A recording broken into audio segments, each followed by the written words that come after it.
So, what's interesting about the matchup in week one, among other things, is that obviously Bo Nix has played Georgia 3 times. So you wonder in Dan Lanning's head, even though I'm sure he wants a starter week one to carry through the season, be successful, and not have to deal with it week to week. But you wonder if he believes that the advantage is with Bo Nix because he knows the Georgia defense, or is it with Georgia because they know Bo Nix? Eric, what do you think about that? That's a great question, Mark. Well, no, I think it's interesting. I mean, you go look at the matchups, and I don't know if they really – I mean, Bo Nix is 0-3 against Georgia. The stats aren't the worst. I mean, there have been worse quarterback performances against Georgia's defenses recently, but it's not – I mean, it's not like Bo Nix is a Georgia killer either. So I don't know. I mean, I think it – I'll also say this, like there's a bit of an element of surprise, and this is why I'm kind of understanding of the close scrimmages, close practices of – Kenny Dillingham, we don't really know exactly what a Kenny Dillingham offense is going to be because he's always kind of been sort of second fiddle to whoever has been the head coach at his stops. That includes Auburn several years ago with Gus Malzahn. And it sounded like the offense had a really good scrimmage from everything Dan Lanning said. So there is an element of surprise here that maybe benefits Oregon in terms of like, I don't know if Georgia knows exactly what Oregon's offense is going to be. I don't know exactly what Oregon's offense is going to be. Having watched Florida State, a couple, run through some of that stuff and through some of the Auburn stuff, I got a decent idea.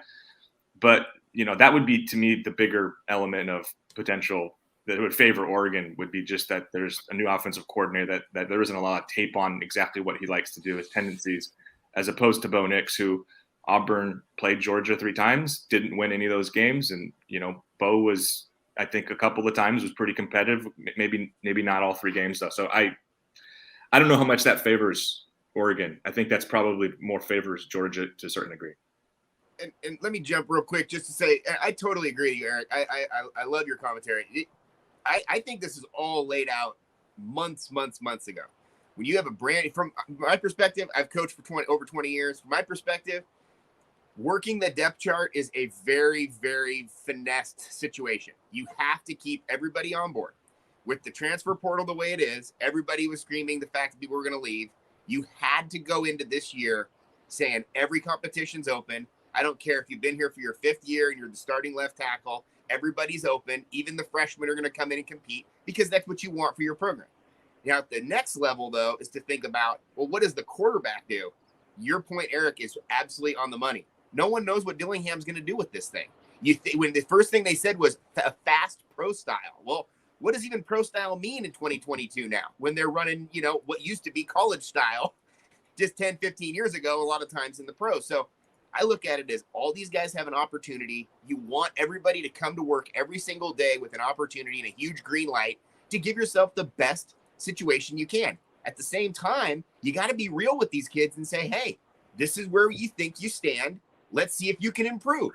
There's also a motivation factor there. To say, hey, you're not the starter now, but you might be. You might be if you keep on progressing and the other guy slips or whatever. So I really like what they've done here. I like that they've been tight-lipped. I think it's funny that they haven't let the media in. It feels Chip era like. Again, it feels very tight.